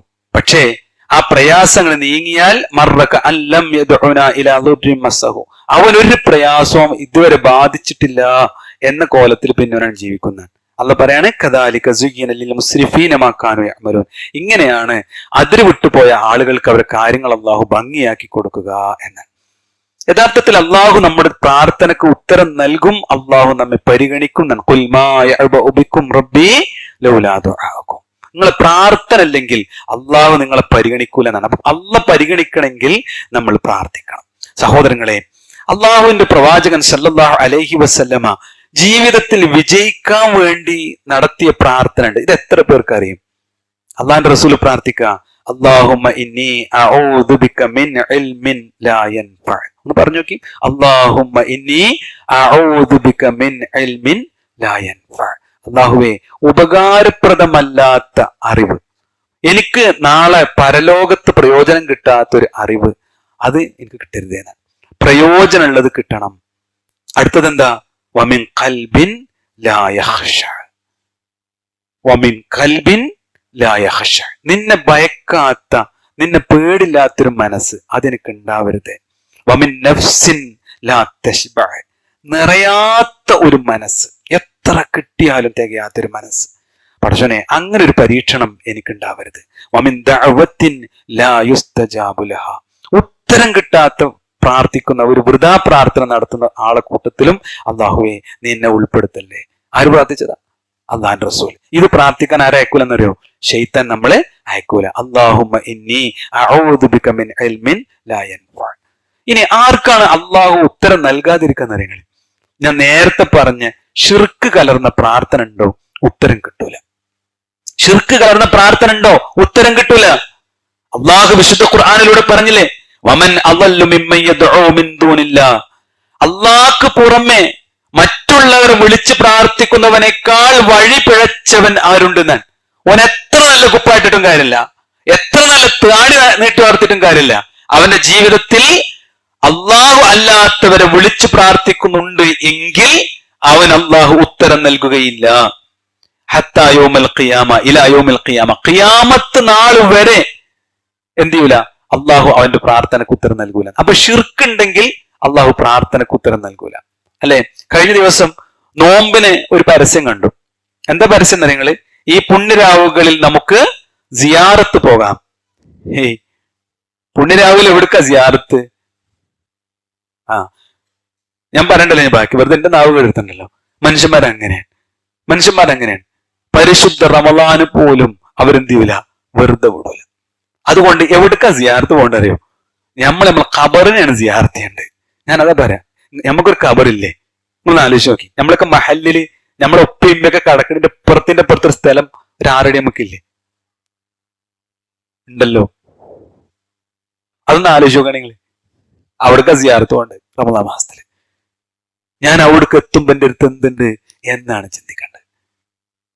അപ്പോഴാണ് നമ്മുടെ മനസ്സ് കലങ്ങി റഹ്മാനായ റബ്ബിനോട് നമ്മൾ പ്രാർത്ഥിക്കുക. അള്ളാഹു വിശുദ്ധ ഖുർആനിലൂടെ പഠിപ്പിച്ചതാണ്, ഒരാളുടെ പ്രാർത്ഥന ശിർക്ക് ഉണ്ടെങ്കിൽ അള്ളാഹു സ്വീകരിക്കുകയില്ല. രണ്ടാമത്തെ എന്താ നിങ്ങള് ശ്രദ്ധിക്കണില്ലേ? ഇബാദത്തിൽ ശ്രദ്ധയില്ലാത്തവന്റെ പ്രാർത്ഥന അള്ളാഹു സ്വീകരിക്കൂല. ഇബാദത്തിൽ ശ്രദ്ധയില്ലാത്തവന്റെ പ്രാർത്ഥന അള്ളാഹു സ്വീകരിക്കൂല. എന്താ ഇബാദത്തിൽ ശ്രദ്ധ ഉണ്ടാവുക എന്ന് പറഞ്ഞാൽ, അവന്റെ ജീവിതത്തിൽ എന്തൊക്കെ തിരക്കാണെങ്കിലും ആ തിരക്കിനിടയിൽ അള്ളാഹുവിന്റെ വിളിക്ക് ഉത്തരം നൽകുക എന്നുള്ളത് തന്നെയാണ് തഖ്വ എന്ന് പറയുന്നത്. 5 നേരത്തെ നിസ്കാരം ഈ പരിശുദ്ധ റമളാനിൽ അള്ളാഹു പഠിപ്പിച്ചിട്ടുള്ള എല്ലാ ഷറുത്തും ഫറളും ജീവിതത്തിൽ പാലിച്ചുകൊണ്ട് നിസ്കാരത്തെ ക്രമീകരിച്ചാൽ അള്ളാഹു സുബ്ഹാനഹു വ തആല നമ്മുടെ ജീവിതത്തിൽ നന്മകൾ വരുത്തും. അള്ളാഹ് പറയാണ്, ഇന്നൽ മുനാഫിഖീന, തീർച്ചയായും കപട വിശ്വാസികൾ യുഖാദിഊനല്ലാഹ്, അവർ അള്ളാനെ വഞ്ചിക്കാനാണ് അവർ വിചാരിക്കുന്നത്, പക്ഷെ വഹുവ ഖാദിഉഹും, അവരാണ് വഞ്ചിക്കപ്പെടുന്നത്. എന്താണ്? ഞാൻ നിസ്കരിക്കണ്ടല്ലോ, ഞാൻ സുബഹി നിസ്കരിച്ചല്ലോ, എന്റെ കട്ടിലിന്റെ മൂലൊക്കെ ഞാൻ നിസ്കരിച്ചല്ലോ, ഞാൻ പ്രാർത്ഥിക്കുന്നുണ്ടല്ലോ, ഞാൻ ദാനം ചെയ്യുന്നുണ്ടല്ലോ. ഇങ്ങനെ ഇഖ്ലാസില്ലാത്ത, മനസ്സിൽ തട്ടാത്ത ഇബാദത്തുകൾ എടുക്കുന്ന ആളുകൾ, അവരുടെ സ്വഭാവം പറഞ്ഞു, ഇദാ ഖാമൂ ഇലസ്സലാത്തി ഖാമൂ കുസല, അവർ നിസ്കരിക്കാനാണ് നിന്നാലും വളരെ അലസന്മാരും അശ്രദ്ധയിലുമായിരിക്കും. തറാവീഹിന്റെ 8 റക്അത്ത് ആദ്യത്തെ തക്ബീറിന് കൈകെട്ടുമ്പോ തന്നെ ഒരു ഇടങ്ങാറ്. അതിനിപ്പോ മോലര് എവിടേക്കാണ് ഓതാനാവുന്നത്? ഒരു പള്ളി കമ്മിറ്റി തന്നെ പ്രശ്നം ഉണ്ടായി. എന്താണ്? ബംഗാളിക്കറിയില്ല, ഇത് തോന ഓതാൻ പാടില്ലാത്ത പള്ളിയാണ്. ആ സാധുവിനെ കൊണ്ട് ഇമാം നിർത്തി, ഓനെ എല്ലാ സലഫി പള്ളിയിലും കുറച്ച് നീട്ടി. അതിൽ 4 കച്ചവടക്കാർ 4 ചൊറിഞ്ഞ വർത്താനം. ഈ കച്ചവടക്കാരനൊന്നും പറയണ്ട. എന്താ ഞങ്ങൾക്ക് കച്ചവടം ഒന്നും ചെയ്യണ്ടേ? ടൗണിലെ പള്ളിയാന്ന് അറിയില്ലേ?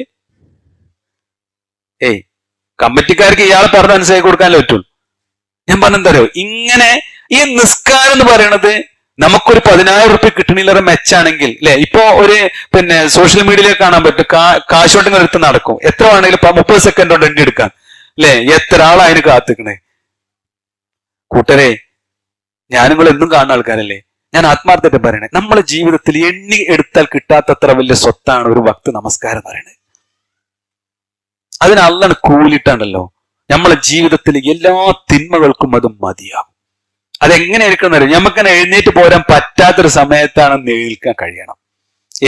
നല്ല ക്ഷീണുണ്ട്, പ്രായം കൊണ്ടുള്ള പ്രയാസമുണ്ട്, മരുന്ന് കുടിച്ചിട്ടുണ്ട്, അതിന്റെ കുഴക്കുണ്ട്, പക്ഷേ അസ്സലാത്തു ഖൈറും മിനൻ നൗം കൂത്തി നേർന്ന് ആ സ്കൂട്ടി സ്റ്റാർട്ടാക്കി ആ സെഫിൽ വന്ന് നിൽക്കുമ്പോണ്ടല്ലോ റഹ്മാനായ റബ്ബിനൊരു നോട്ടുണ്ട്.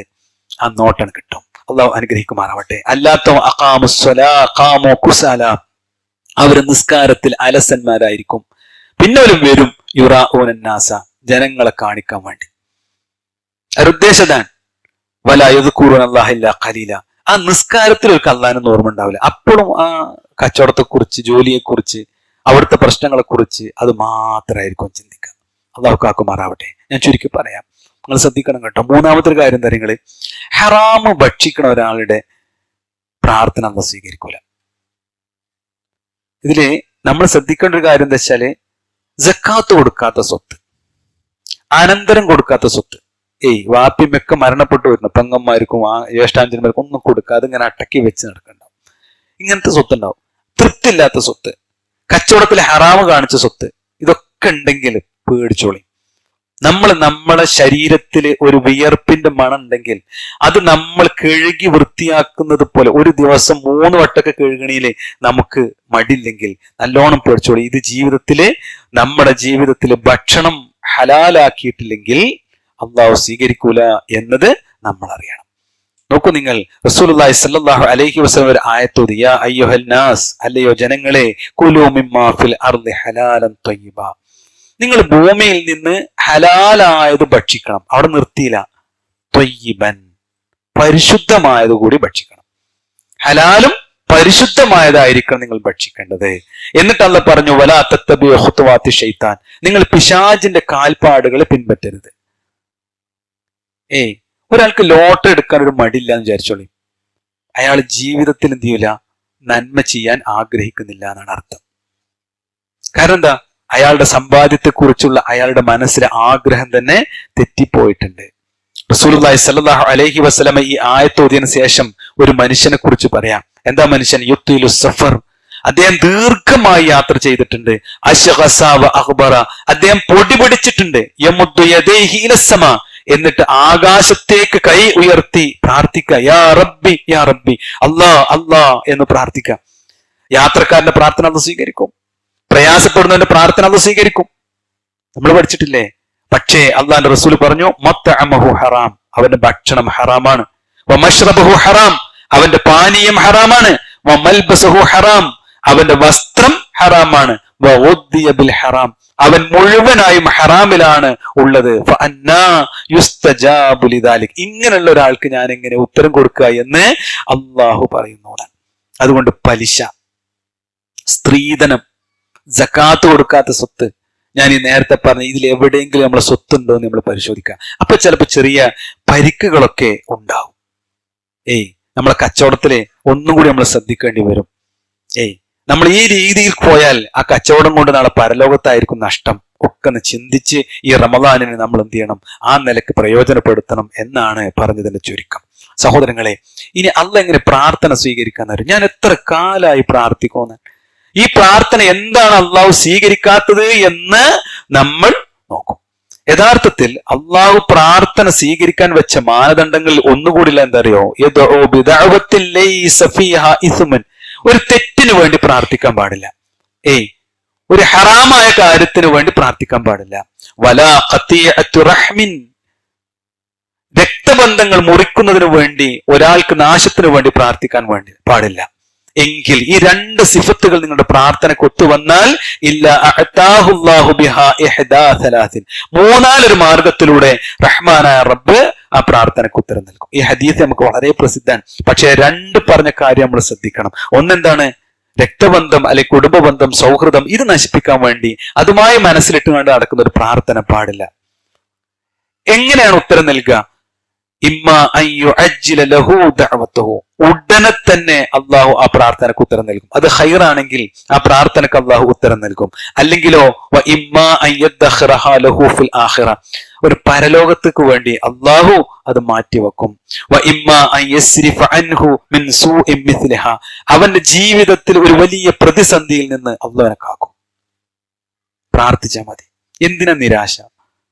3 രൂപത്തിൽ അള്ളാഹു കാക്കുന്ന. ഒന്ന് അപ്പം തന്നെ ഉണ്ട് റിസൾട്ട്, അതാണ് ഹൈറാണെങ്കിൽ കിട്ടണേ, അതുകൊണ്ടാണ് പടച്ചോനെ ഹൈറാണെങ്കിൽ എനിക്ക് ഉത്തരം കിട്ടണേ എന്ന് പ്രാർത്ഥിക്കാൻ വേണ്ടി പറഞ്ഞേ. മറ്റൊന്ന് എന്താണ്? നാളെ ഖിയാമത്ത് നാളിൽ എണ്ണമറ്റ പ്രതിഫലങ്ങൾ നൽകി അള്ളാഹു അനുഗ്രഹിക്കും. മറ്റൊന്നെന്താ?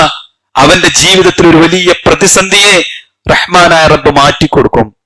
അപ്പൊ റസൂലുള്ളാഹി സ്വല്ലല്ലാഹു അലൈഹി വസല്ലമയുടെ സഹാബത്ത് പറഞ്ഞു, ഇദൻ നുക്സിർ, എങ്കിൽ റസൂലേ ഞങ്ങൾ പ്രാർത്ഥിച്ചു കൊണ്ടേയിരിക്കും, ഞങ്ങളുടെ പ്രാർത്ഥന അധികരിപ്പിക്കും.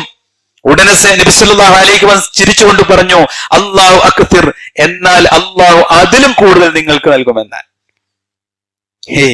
കിട്ടിയില്ല എന്നുള്ള നിരാശക്ക് ജീവിതത്തിൽ ഒരു കാര്യവും ഇല്ല. അതുകൊണ്ട് സഹോദരങ്ങളെ, ഈ ഒരു സമയത്ത് നമ്മൾ പ്രാർത്ഥിക്കാൻ വേണ്ടി സമയം കണ്ടെത്തുക എന്നുള്ളത് തന്നെയാണ്. അത് ഏറ്റവും വലിയ പ്രാർത്ഥന എന്താ നിങ്ങള്? നിസ്കാരം തന്നെയാണ്. നിസ്കാരം തന്നെയാണ്. ഞാൻ ചോദിക്കട്ടെ എന്റെ സഹോദരങ്ങളോട്, അല്ലാഹു അക്ബർ മുതൽ അസ്സലാമു അലൈക്കും വറഹ്മത്തുള്ളാഹി എന്ന് പറയുന്നത് വരെയുള്ള മുഴുവൻ ദുആകളുടെയും അർത്ഥം എനിക്കറിയും എന്ന് ഈ ഇരിക്കണ ആളുകളിൽ എത്ര പേർക്ക് ധൈര്യസമേതം പറയാൻ പറ്റും? ഈ ചോദ്യത്തിന് ഉത്തരങ്ങൾക്ക് വല്ലാതെ സങ്കടപ്പെടുന്നുണ്ടെങ്കിൽ ഇന്ന് പഠിക്കണം, ഇന്ന് സമയം ഉണ്ടാക്കി പഠിക്കണം, അല്ലെ? ഒരു പുതിയ സംവിധാനം വന്നാൽ പഠിക്കാൻ നമുക്കൊരു ടെൻഷനും ഇല്ല. മൊബൈലിൽ പുതിയ അപ്ഡേഷൻ വന്നാൽ തൊട്ടടുത്ത സെക്കൻഡിൽ നമ്മളത് കയ്യിലൊതുക്കിയിട്ടുണ്ടാവും. ആത്മാർത്ഥമായിട്ടാ പറയണേ, നമ്മുടെ ജീവിതത്തിൽ സഹോദരങ്ങൾ എന്തൊക്കെ നിഅമത്തുണ്ടായിട്ടും കാര്യമില്ല.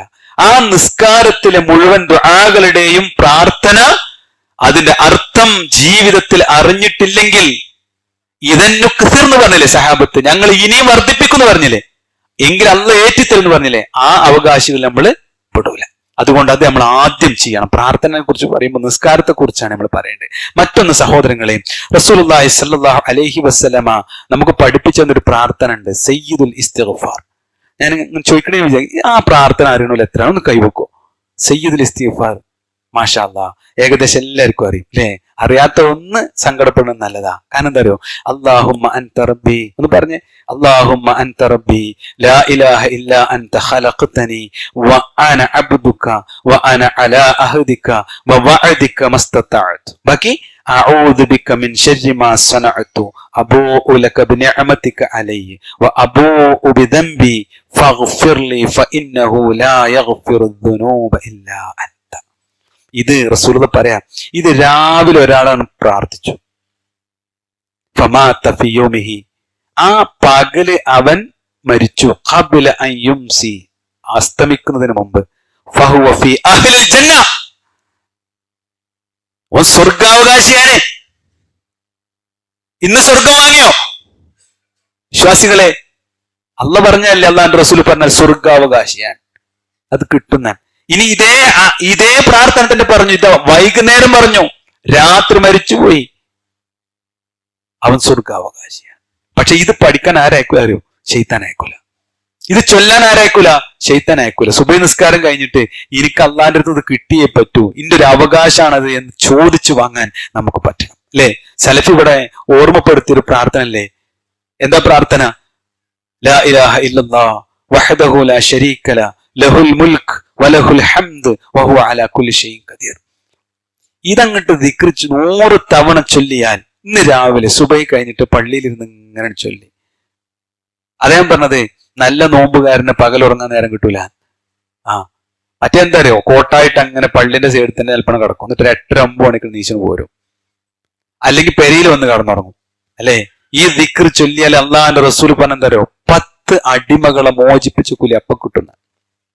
10 അടിമകളെ മാത്രല്ല, 100 നന്മകൾ അള്ളാഹു അപ്പൊ രേഖപ്പെടുത്തും, 100 തിന്മകൾ, 100 പാപങ്ങൾ അള്ളാഹു മായ്ച്ചു കളയും. അത് മാത്രല്ല, അന്നത്തെ പകല് മുഴുവൻ പിശാചിൽ നിന്ന് അള്ളാഹു അവനെ സുരക്ഷിതമാക്കും. ചീത്ത കാണാൻ തോന്നൂല, കേൾക്കാൻ തോന്നൂല, ഒന്നിനും തോന്നൂല. അങ്ങനെ അവൻ അള്ളാഹു സംരക്ഷിക്കും. എന്നിട്ട് അള്ളാഹുവിന്റെ റസൂൽ പറഞ്ഞു, അതിലും മികച്ച പ്രവൃത്തി നാളെ പരലോകത്ത് ആരും കൊണ്ടുവരൂല. ഞാൻ ഇന്ന് പറഞ്ഞോ? ഇന്ന് അസർ കഴിഞ്ഞിട്ട് ഒരു 10 മിനിറ്റ് അതിനെ ചെലവഴിക്കാൻ നമുക്ക് പറ്റുമോ എന്ന് നമ്മൾ ചോദിക്കണം. പ്രയാസങ്ങൾ വരുമ്പോ, അള്ളാഹിന്റെ സംരക്ഷണം കിട്ടാൻ പ്രതിസന്ധികൾ ഉണ്ടാകുമ്പോ, ഇതിനൊക്കെ റഹ്മാനായ റബ്ബിന്റെ റസൂല് നമുക്ക് പഠിപ്പിച്ചു തന്നിട്ടുണ്ട്. നോക്കൂ നിങ്ങൾ, നമുക്കൊരു പ്രതിസന്ധി വരുമ്പോ നമ്മൾ പ്രാർത്ഥിക്കണം എന്നാണ്. അപ്പൊ നമ്മൾ ആരും പ്രാർത്ഥിക്കൂല. ഒരു ചരിത്ര സംഭവം ഞാൻ പറഞ്ഞുതരാം, അല്ലെ? അബൂ സലമ റളിയല്ലാഹു അൻഹു മരിച്ചു. ഉമ്മു സലമ റളിയല്ലാഹു തആല അൻഹ പ്രാർത്ഥിക്കാൻ എന്താണ്?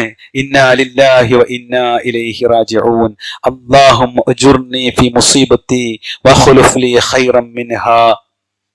ചെറിയൊരു പ്രാർത്ഥന നമുക്കറിയോ? മരിച്ചാ കേട്ടല്ല പ്രാർത്ഥന. ഇന്നാ ലില്ലാഹി വ ഇന്നാ ഇലൈഹി റാജിഊൻ, അല്ലാഹുവേ നീ എനിക്ക് ഒരു മുസീബത്ത് തന്നിട്ടുണ്ട്, പ്രയാസം തന്നിട്ടുണ്ട്, പക്ഷേ ഇതിനേക്കാൾ നല്ലതിന് എനിക്ക് പകരം നൽകണമേ എന്ന്.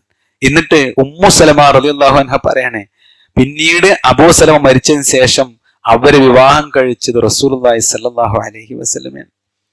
എനിക്ക് അതിനേക്കാൾ ഉത്തമമായനെ അള്ളാഹു തന്നു എന്നാണ്. അപ്പൊ ഒരു പ്രയാസം വരുമ്പോ നിരാശല്ലാതെ പ്രാർത്ഥിക്കാൻ കഴിയുക എന്നതാണ് റസൂലുള്ളാഹി സ്വല്ലല്ലാഹു അലൈഹി വസല്ലമ പഠിപ്പിച്ച ഏറ്റവും ശ്രേഷ്ഠമായ കാര്യം എന്ന് നമ്മൾ അറിയണം. അതോടൊപ്പം സഹോദരങ്ങളെ, ചില സമയങ്ങൾ നമ്മൾ അറിയണം.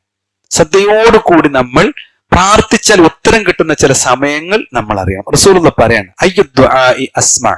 സഹാബത്ത് ചോദിക്കാം, റസൂലെ ഏത് സമയത്ത് പ്രാർത്ഥിച്ചാലാണ് ഉത്തരം കിട്ടാന്ന്? ഉടനെ പറഞ്ഞു, ജൗഫുൽ ലൈലിൽ ആഖിർ, രാത്രിയുടെ അന്ത്യസമയം. അല്ലെ, സലഫിയുടെ ക്ലാസ് എടുത്ത് പറഞ്ഞില്ലേ, പ്രഭാതത്തിന്റെ ആ സമയത്ത് നമ്മൾ പ്രാർത്ഥിച്ചാൽ നമുക്ക് ഉത്തരം കിട്ടും. മറ്റൊന്ന് ദുബർ സ്വലാത്തിൽ മക്തൂബ, ഫർള് നിസ്കാരം കഴിഞ്ഞ് അദ്കാറുകളൊക്കെ ചൊല്ലിയതിനു ശേഷം മനസ്സറിഞ്ഞ് പ്രാർത്ഥിക്കുക. നമ്മള് സുന്നി സഹോദരങ്ങളെ നമ്മൾ കുറ്റം പറയാൻ എന്തിനാ? ഒരു ജമാഅത്തിന് ശേഷം അടുത്ത ജമാഅത്ത് ഉണ്ടാക്കുന്നതിനാണ് നമ്മൾ കുറ്റം പറയാൻ, അല്ലേ? തക്ബീറത്തുൽ തസ്ലീം വരെ ഉള്ളത് ജമാഅത്ത് നിസ്കാരമാണ്, കൂട്ടപ്രാർത്ഥനയാണ്. അത് കഴിഞ്ഞിട്ട് പിന്നെ ഒരു കൂട്ടപ്രാർത്ഥന നടത്താൻ, അത് ഇസ്ലാമിലില്ല. എന്നാൽ നമ്മൾ അങ്ങോട്ട് ഇസ്ലാം അങ്ങോട്ട് സ്വീകരിച്ചപ്പോ നമ്മൾ എന്ത് ചെയ്തു വെച്ചാൽ നിസ്കാരം കഴിഞ്ഞ സലാം വീട്ടിയ പിന്നെ ഒന്നുമില്ലാത്ത ആൾക്കാരായി, അല്ലേ? പറ്റൂല. അദ്കാറുകളൊക്കെ ചൊല്ലി നമുക്ക് റഹ്മാനായ റബ്ബിനോട് തല്ലൂടാനുള്ള സമയ. പടച്ചോനെ എനിക്കത് വേണം, പടച്ചോനെ എനിക്ക് ഇന്നത് വേണം, പടച്ചോനെ എനിക്ക് ഇന്നത് കൊണ്ട, പടച്ചോനെ എനിക്ക് സ്വർഗം കൊണ്ട, ഇന്നെ നരകത്തുനിന്ന് കഴിച്ചിലാക്ക. അള്ളാന്റെ റസൂൽ വരെ 3 തവണ രാവിലെയും വൈകുന്നേരം ഒരാള് അള്ളഹാനോട് വാശി പിടിച്ച് ചോദിക്കാണ്, എന്ത്? അല്ലാഹുമ്മ ഇന്നി അസ്അലുക്കൽ ജന്ന, പടച്ചോനെ എനിക്ക് സ്വർഗം കൊണ്ട, വ അസ്തജീറുക മിനന്നാർ, പടച്ചോനെ നരകത്തിലാക്കല്ലേ. 3 പ്രാവശ്യം ചോദിച്ചു, രാവിലെ വൈകുന്നേരം ചോദിച്ചു. ഈ 3 വട്ടം സ്വർഗം കൊണ്ട, നരകം വേണ്ട, സ്വർഗം കൊണ്ട, നരകം വേണ്ട. അല്ല പറയാ, ഞാനൊരു കൊടുക്കുന്ന ഒരു വാശി. പക്ഷെ ഈ പ്രാർത്ഥന നമ്മെ ചൊല്ലാൻ ആരയക്കൂല, ശൈത്താൻ അയക്കൂല. അതുകൊണ്ട് പ്രാർത്ഥിക്കാനുള്ളൊരു അവസ്ഥയെ കുറിച്ച് നമ്മൾ ചിന്തിക്കുക. ഇപ്പൊ നമ്മൾ തറാവിയ നിസ്കരിക്കാണ്, അതിനുശേഷം നമ്മൾ അത്താഴത്തിന് എഴുന്നേൽക്കാണ്.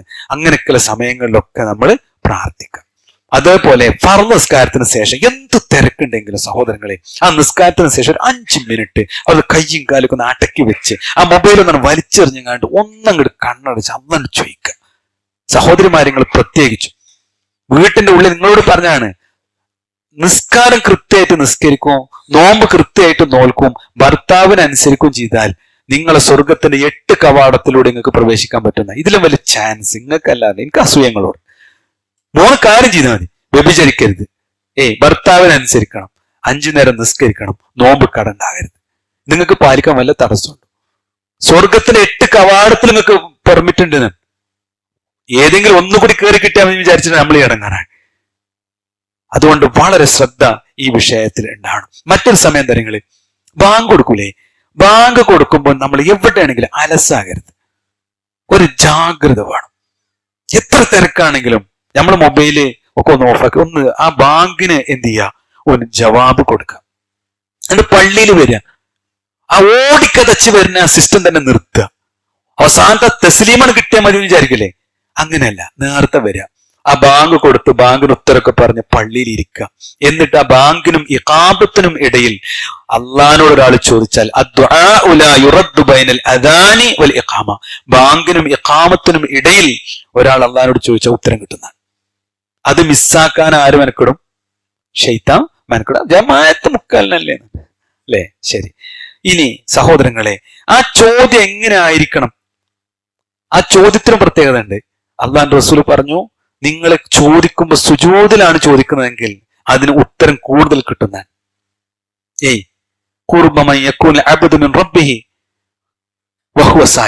ഓൻ സുജൂദിലായിരിക്കുമ്പോഴാണ് അടിമ ഉടമയോട് ഏറ്റവും അടുത്ത സമയം. അപ്പൊ നിങ്ങൾ ദുആ അധികരിപ്പിക്കുക എന്ന് അള്ളാഹുവിന്റെ റസൂൽ സല്ലല്ലാഹു അലൈഹി വസല്ലം പഠിപ്പിച്ചിട്ടുണ്ട്. ഇനി ഉത്തരം കിട്ടുമെന്ന ദൃഢവിശ്വാസത്തോടു കൂടി ആയിരിക്കണം നമ്മൾ പ്രാർത്ഥിക്കണം. ഇദാ സഅലക ഇബാദി അന്നി ഫഇന്നി ഖരീബ്. അല്ലാഹ് ഏറ്റവും സമീപസ്ഥനാണ്. ഉജീബു ദഅവത ദാഇ ഇദാ ദഅാനി. അവൻ വിളിച്ചു പ്രാർത്ഥിച്ചാൽ ഞാൻ ഉത്തരം കൊടുക്കും എന്ന് അള്ളാഹു പറഞ്ഞിട്ടുണ്ട്. ഇനി പ്രാർത്ഥിക്കുമ്പോൾ അൽഹംദുലില്ലാഹ് വസ്സലാത്തു വസ്സലാമു അലാ റസൂലില്ലാഹ്, ഹംദും സ്വലാത്തും ചൊല്ലി പ്രാർത്ഥിച്ചാൽ പ്രാർത്ഥനക്ക് ഉത്തരം കിട്ടും. കഅബക്ക് അഭിമുഖമായി ഇരുന്ന് പ്രാർത്ഥിക്കാൻ ഒരു മര്യാദയായി നമ്മെ പഠിപ്പിച്ചിട്ടുണ്ട്. വളരെ തവാളുവോടു കൂടി വിനയത്തോടു കൂടി പ്രാർത്ഥിക്കാൻ വേണ്ടി പറഞ്ഞിട്ടുണ്ട്. ഇനി ഫർള് നിസ്കാരത്തിന് ശേഷമാണ് പ്രാർത്ഥന കൈ ഉയർത്താൻ പാടില്ല, അല്ലെങ്കിൽ അങ്ങനെ പ്രവാചകൻ ചെയ്യാത്തത്. ബാക്കി സമയങ്ങളിലൊക്കെ കൈ ഉയർത്തുന്നതിന് യാതൊരു പ്രതിസന്ധിയും ഹദീസുകളിലോ പ്രമാണങ്ങളിലോ ഇല്ല. ഓരോ പ്രാർത്ഥനയും 3 തവണ ആവർത്തിച്ച് ചൊല്ലിയാൽ അതിന് ഉത്തരം കിട്ടാൻ ധാരാളം സാധ്യതകൾ ഉണ്ട് എന്നത് നമ്മൾ അറിയണം. സഹോദരങ്ങളെ, സത്യവിശ്വാസിയുടെ ജീവിതത്തിൽ ഏറ്റവും വലിയ പ്രാർത്ഥന, അല്ലെങ്കിൽ ഏറ്റവും വലിയ ആയുധം എന്ന് പറയുന്നത് പ്രാർത്ഥന തന്നെയാണ്. അതുകൊണ്ട് ഇയ്യാക നഅ്ബുദു വ ഇയ്യാക നസ്തഈൻ, നിന്നെ മാത്രം ഞങ്ങൾ ആരാധിക്കുന്നു, നിന്നോട് മാത്രം ഞങ്ങൾ സഹായം തേടുന്നു എന്ന ആ പ്രാർത്ഥന ഉണ്ടല്ലോ, അത് മനസ്സ് തട്ടി വളരെ ശുദ്ധമായ ശരീരത്തോടു കൂടി, ശുദ്ധമായ മനസ്സോടു കൂടി ആത്മാർത്ഥമായി അള്ളാഹിനോട് ചോദിച്ചാൽ ഉത്തരം നമുക്ക് കിട്ടുക തന്നെ ചെയ്യും. നിരാശയില്ലാതെ ജീവിക്കാനും നാളെ പരലോകത്തും അത് ഏറ്റവും ഫലപ്രദമായിരിക്കും. ഒന്ന് കണ്ണടച്ച് ചിന്തിച്ചാൽ, ഇനി നിങ്ങൾക്ക് അള്ളാഹ് പരിഗണിക്കണമെങ്കിൽ അള്ളാഹു തന്നെ തീരുമാനിക്കണം. അത്രമാത്രം പാപികളാണ് നമ്മൾ, അത്രമാത്രം ജീവിതത്തിൽ ശ്രദ്ധയില്ലാത്തവരാണ് നമ്മൾ, അത്രമാത്രം അലസന്മാരും മടിയന്മാരുമാണ് നമ്മൾ. ഒരു ക്രമം ജീവിതത്തിൽ മതപരമായി നമുക്കില്ല. അതൊക്കെ അള്ളാഹു നമ്മെ കണ്ട് പരിഗണിച്ച് നാഥൻ നമ്മെ തൃപ്തിപ്പെടണമെങ്കിൽ അള്ളാഹ് ഇങ്ങോട്ട് നമ്മെ അനുഗ്രഹിച്ച് പരിഗണിക്കണമെങ്കിൽ നമ്മൾ മനസ്സിൽ തട്ടി പ്രാർത്ഥിക്കണം. പ്രാർത്ഥനയുള്ള വ്യക്തികളായി നമ്മൾ മാറണം. പ്രവാചകന്മാരെ അള്ളാഹു സഹായിക്കും എന്ന് പറഞ്ഞിട്ടുണ്ട്. എന്നിട്ടും ആ പ്രവാചകന്മാർ കാലിൽ നീര് കെട്ടുമാറി എഴുന്നേറ്റ് നമസ്കരിക്കുകയും പ്രാർത്ഥിക്കുകയും ചെയ്തുകൊണ്ടേയിരുന്നു. നമ്മുടെ മനസ്സറിയുന്ന റഹ്മാനായ റബ്ബ് നമ്മെ പരിഗണിക്കണമെങ്കിൽ ജീവിതത്തിൽ നിരന്തരമായ പ്രാർത്ഥന നമുക്കുണ്ടാവണം. ഞാൻ ഒന്നുകൂടി പറയുന്നു സഹോദരങ്ങളെ, നമ്മൾ ഓരോ പകലും രാത്രി നടത്തേണ്ടുന്ന പ്രാർത്ഥനകൾ കൃത്യമായി പഠിക്കണം. അത് അർത്ഥസഹിതം പഠിക്കണം. അത് പോക്കറ്റ് ബുക്കുകളായി നമുക്ക് ലഭിക്കും. നമ്മുടെ കയ്യിലുണ്ടാവണം, യാത്രയിലുണ്ടാവണം, നമ്മുടെ കാറിൽ മുഴങ്ങി കേൾക്കണം, വീടുകളുടെ ചുമരുകളിൽ എഴുതി വെക്കണം. എന്താണ് ഒതുവെടുത്താലുള്ള പ്രാർത്ഥന? മക്കൾ നോക്കി പഠിക്കട്ടെ. എന്താണ് ഭക്ഷണം കഴിച്ചതിന് ശേഷമുള്ള പ്രാർത്ഥന? മക്കൾ പഠിക്കട്ടെ. എന്താണ് ഉറക്കിൽ നിന്ന് എഴുന്നേൽക്കുമ്പോഴുള്ള പ്രാർത്ഥന? മക്കൾ പഠിക്കട്ടെ. അവങ്ങനെ എഴുന്നേൽക്കുമ്പോൾ അൽഹംദുലില്ലാഹില്ലദി അഹ്യാന, കണ്ണ് തിരുമ്പി മോനെ പറയടാ, ഇത് പ്രാർത്ഥിക്ക്. വീട്ടിൽ നിന്ന് ഇറങ്ങുമ്പോ വീടിന്റെ പുറത്ത് ബിസ്മില്ലാ ലാ ഹൗല വലാ ഖുവത ഇല്ലാ ബില്ലാ, നോക്കടാ, പ്രാർത്ഥിക്കടാ മോനെ, മോളെ, അതൊന്ന് പ്രാർത്ഥിക്ക്. ഇങ്ങനെ പ്രാർത്ഥന ജീവിതത്തിന്റെ ഭാഗമാക്കി നമ്മുടെ ജീവിതത്തിൽ എല്ലാ തിന്മകളിൽ നിന്നും മോചനം ലഭിച്ച് നമുക്ക് മുന്നോട്ട് പോകണം. അതിന് അല്ലാഹു തൗഫീഖ് നൽകുമാറാവട്ടെ.